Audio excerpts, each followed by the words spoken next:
Hey there, Simon Walker here for Red Giant. I'm going to show you how to get started with Denoiser II.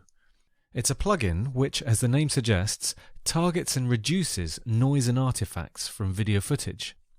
But it reduces them intelligently by analysing the image, applying noise reduction and smoothing to the noisiest areas, whilst keeping definition in the areas with fine detail. Here's how it works. I'm using After Effects on the Mac, but Denoiser II is cross-platform and works in exactly the same way on the PC. This footage was shot indoors without proper lighting on my Canon 7D, so because of the low light you can easily see the noise in this shot, especially in the background. Modern digital video cameras, including DSLRs, are very good at defining details in the image when shooting in low light, but they do this with a trade-off of introducing video noise, usually into areas of flat colour, like on these walls. One of the jobs of a modern editor is to treat shots to make them look their best, so in this case I want to clean up the background. You apply Denoiser II from the Effects menu, so Effect, Magic Bullet, Denoiser II, and instantly the background walls are much smoother.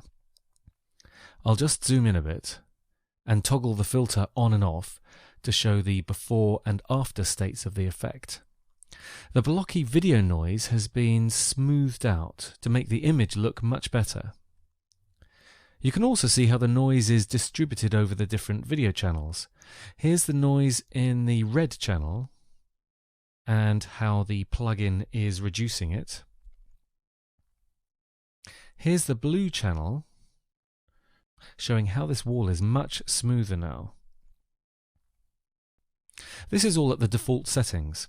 You can adjust exactly how much denoising you want with the main noise reduction slider. It defaults to 100%, but you can drag it all the way up to 300%. This shot is still a little blotchy and needs a little more noise reduction, so I'll drag the slider up a bit. Here's how the background, both the shadow areas and the midtones, are being improved by the smoothing out of the noise reduction. Denoiser II is not just smoothing the image, the algorithm in the plugin automatically analyzes the video and only reduces the noisy regions, keeping definition in areas with fine detail. You can control how much definition with the enhancement slider. And as well as dragging, you can double-click to input specific values. Enhancement works by adjusting the local contrast of fine detail or adding a sharpening effect. Most of the time you can leave sharpening set to around 20 or 30%, or sometimes even up to 50% on soft images. 50% on this shot dramatically brings out fine detail in the hair. I'm toggling the effect on and off. And this balances the amount of noise reduction I've set up.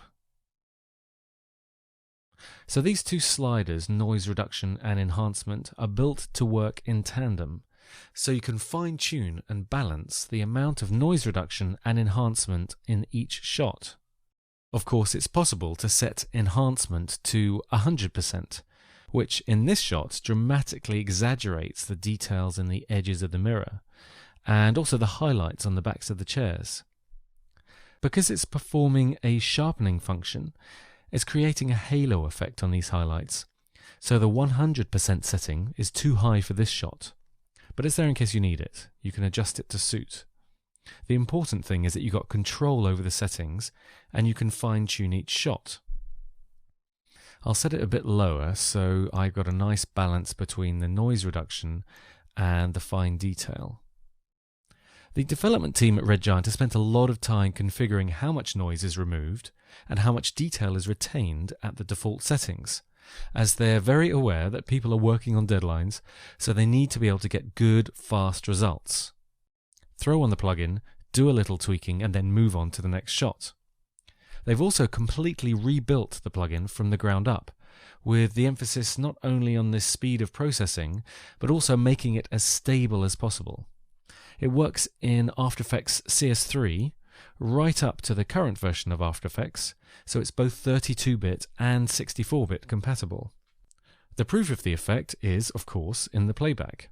I've just rendered a bit of this shot to show you how much of the fizzing noise in the background has been reduced, making the walls look much cleaner.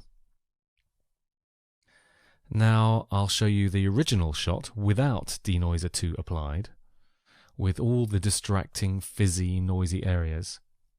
In fact, as well as visually improving shots, removing noise helps at the encoding stage of a project, because when you're exporting your timeline, any noisy sections can be exaggerated by the compression process, especially if you're exporting to the web or at low data rates.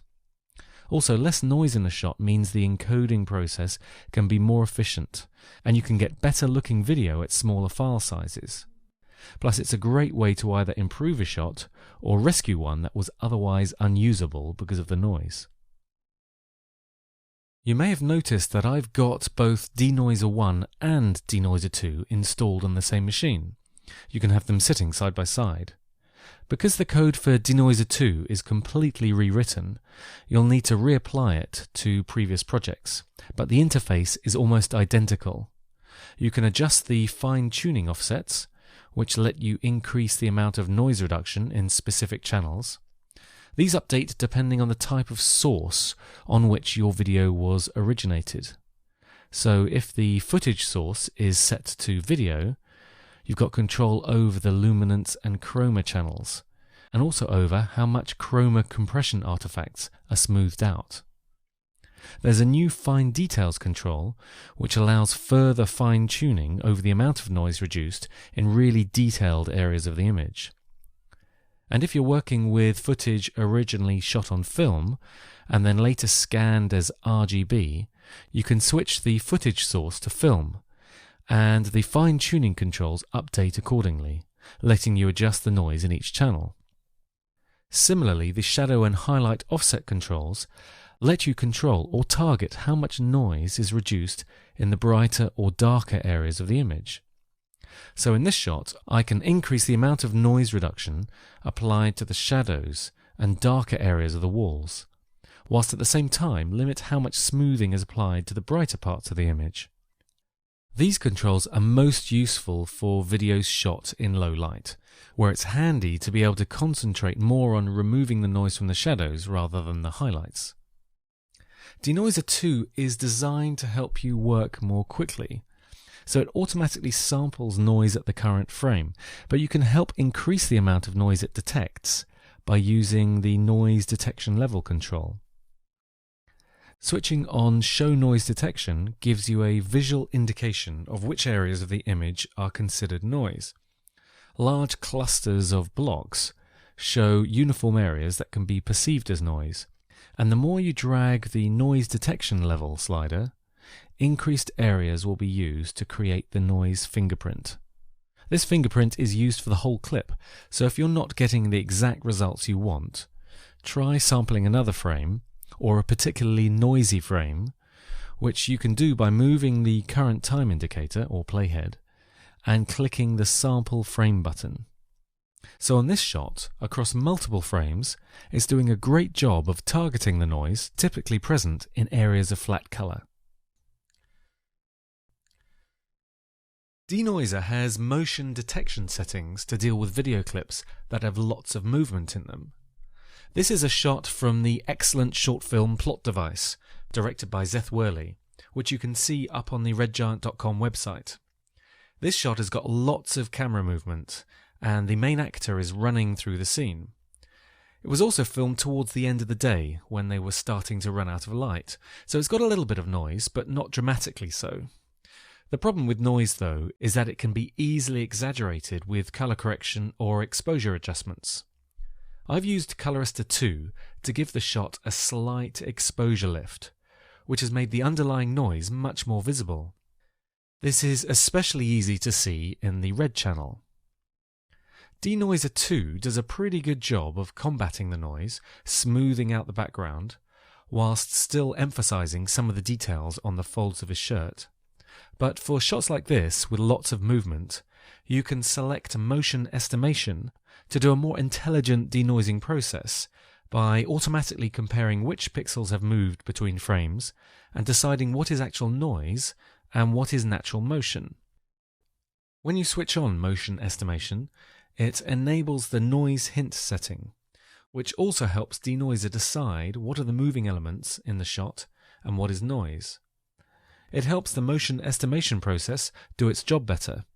And as a rule of thumb, choose the noise setting from the drop-down menu that closest matches the density of noise in your shot. If you're still seeing artifacts in the image after the denoising process, then increase the setting to a higher value.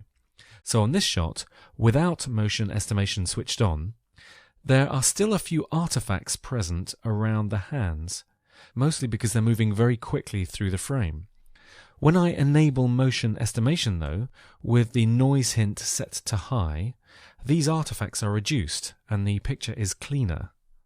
You get a better result on shots with a lot of movement with motion estimation switched on. Also, the higher you set the noise hint value, the more the plugin analyzes the image, which on the highest settings is a computationally intensive task. So start with the fastest setting, with motion estimation switched off, which is the default, and then add estimation and noise hints depending on how much movement there is in your footage and how much noise there is. Even though Denoiser II has been completely rebuilt from scratch, this is a free update if you own Denoiser, and it's also a free update if you own Magic Bullet Suite 10 or 11. While After Effects is the only supported host application at the moment, Denoiser II is planned to be made compatible with additional hosts, and if you own it for one host, you can use it on all the supported host software on both PC and Mac platforms. This is part of Red Giant's Red Pledge guarantee, which also includes a 30-day money-back guarantee, free product support, and of course access to free tutorials like this one. So have a go at trying this out on your own footage, reducing the noise and making your shots look better. Once again, I'm Simon Walker for Red Giant, and until the next time, good luck and have fun.